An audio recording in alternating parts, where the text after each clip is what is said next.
So recently I made this short. Don't take anything personally, and I mean anything.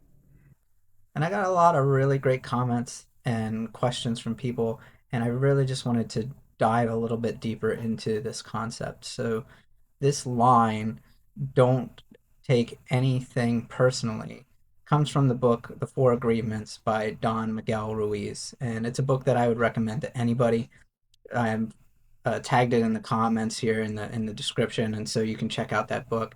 It's just a very simple, practical, and I think a really powerful book. So definitely go check it out. But in the context of what I am trying to do, this idea is really tied to creativity, right? And expressing yourself creatively.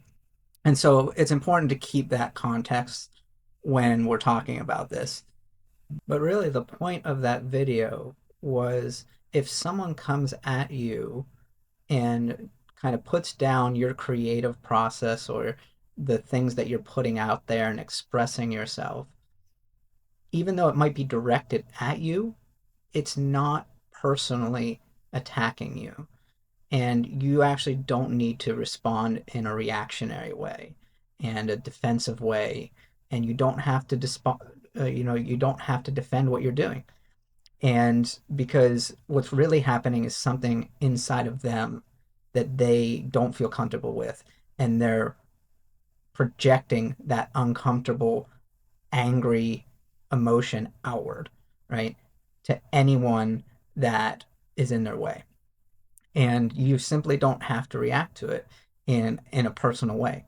Now that doesn't mean that if they're being abusive or making threats or you know you know problematic statements or anything that you can't block them or that you can't, report them or anything like that. That's not what I'm getting at. What I'm getting at is that you don't have to take on their anger personally and have it somehow relate to your being and your expression. Okay? Because it really doesn't have anything to do with you. It's their problem and they're the ones that need to deal with it eventually. Okay, that's all that it is. And I hope that this is helpful in clarifying some of that.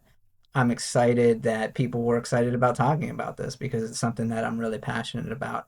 And, being able to really distance yourself from that kind of feeling like I'm getting personally attacked is huge in pushing through any boundaries that you have to really just expressing yourself the way that you want to express yourself, and that's what this channel is all about.